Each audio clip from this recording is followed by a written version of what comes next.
Hey everybody, how's it going? Welcome to my channel, Treasure Town, and today we're going to do the first of a series that I plan on doing for a long time, and that is a coins worth money video, except we're going to focus on 1 year and cover all of the denominations, so it should be a handy reference that you can use, as well as a video where you can learn a lot about the different coins. I'm not going to spend quite as much time on every single error that's out there, but for example, today, there are 1970 error coins from all three mints that we're going to go over, Philadelphia, Denver, and San Francisco, as well as 5 different denominations ranging from the penny and hitting everything all the way up to the $50. So it's going to be a presentation. I have photos of the errors and I'll talk about some estimates on values, but it's a little bit less about getting really in depth with the values and more just thinking about what the big errors are to look for. Obviously, there might be a few tiny ones that we don't get into, but pretty much any major error plus any error that I think is conceivable to look for will be on here. So yeah, let's get into it. We're going to start with the penny and then work our way up through the denominations.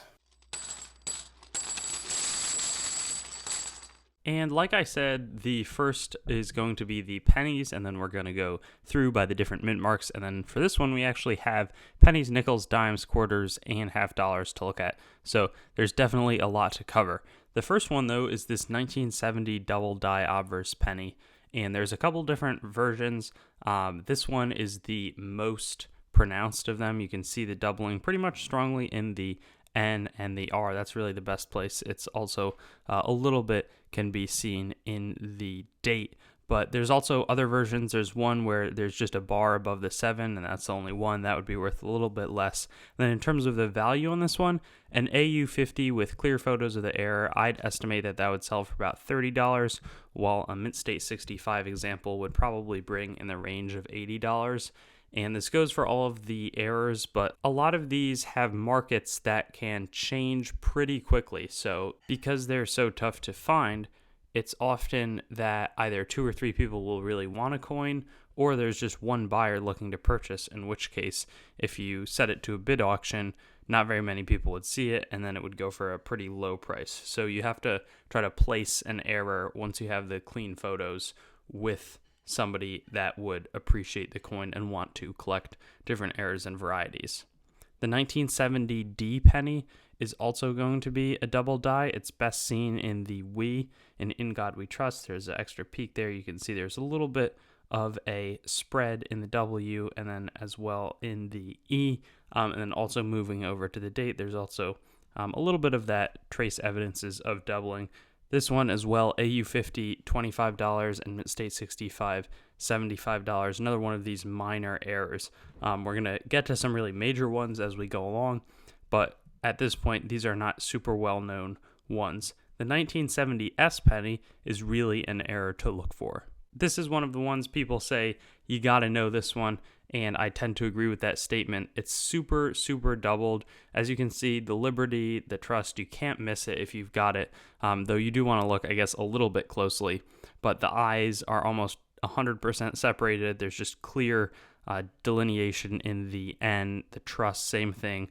Liberty, it looks like there's just clearly 2 B's and 2 L's on top of each other. So this one does command, the prices reflect that, commands a lot of money.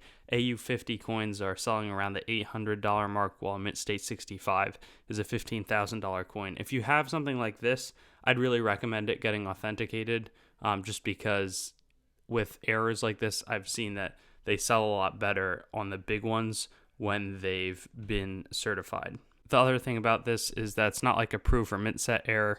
Most of the S mint coins that you find are going to be coming from a proof or a mint set, but they produced pennies for circulation at San Francisco with S mint marks from 1968 to 1974. For the 1970 D nickel, you're going to want to look on the back of the coin and check out the America. There's actually some pretty clear split serifs along the M as well as the E and the R. You can just see the, again, delineation. If there's multiple serifs, that's the little points that stick out of the lettering. And this one's another one of those minor errors where the values are probably between $15 and $50. AU, for those of you who don't know, is like there's a tiny bit of circulation, but still a decent looking coin. It's tough to find these errors that are smaller on much more worn coins, whereas Mint State 65, that's like a pretty new looking coin. The 1970 dime is another one that's actually pretty well known, though for whatever reasons, the dime errors don't always do that well with the values, but I mean, this is still a nice chunk of change if you're finding it. This one you want to look in the states though, and you can just see the separation along the left hand of the S and the T, as well as in the second T, especially in the E in states. So definitely a good double die to look for. 1970D also had similar problems. This one you can see, well, there's a bit of a rotational spread, especially on the N in United States, and then America clearly on the underside of the R, and the M and the A, really all that lettering. And this one is slightly more expensive than the regular Philadelphia one, so it's priced in at about $30 to $250. Moving along, we've got one that's not as recognized. This is on the 1970 quarter, but it's going to be a double die on the front, so it's a double die obverse coin, and the E and the R display some of the traits in the Liberty, while the In God We Trust also has different serifs, different edge markings, and again, that minor pricing is reflected. 20 to 65 is the estimate. That does not stay the same for the 1970 D quarter. These are two different errors that are both widely recognized as super important ones. And on this side, you see it in the Y, in the double point of the W, but especially in the 7. And that one is enormously valuable, $1,000 to $2,500. I think that the one on the right, I really prefer that if I was going to own one of them. The R is so doubled that it looks, I don't know, it's just super striking in terms of how strong the doubling is, as well as the I, just clear separation. That's between 200, but gets more expensive in the better conditions at about $3,000. Our last one is another one. There's tons of errors on the 1970 D half dollar. I believe that you can only find these in the mint sets, so they're actually kind of slightly marginally valuable. They're better than a silver, a 40% silver spot value, that's for sure.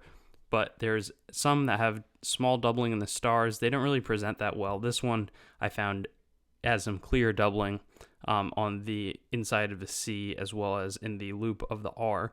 And this one also ranges, as my estimate, between $20 and $60. I just can't imagine that a collector, if you can provide a clear photo that you have this error, I think it's awfully hard to imagine that no collectors would be interested at a pretty reasonable price point like the ones listed. So yeah, that concludes this presentation. I hope that you enjoy the new format. Please, I'd be interested in hearing if it's better for you. I figured this way, I've done a lot of individual coin videos, and those will be good when people look for them, but this will be a more succinct and accessible video presentation style for people looking. You know, I have a 1970 coin. I want to know what the errors are to look for on it, and this should be a pretty good list, as well as giving some base estimates of the values you can expect. Thanks for watching the video. I'd encourage you to like, comment your thoughts, and subscribe for more content, and get in touch with me or contact on treasuretown.yt.com, my website, my Facebook, Treasuretown, my Twitter, at treasuretown_YT, or my Instagram, at treasuretown_YT. Looking forward to seeing you on some of my other videos.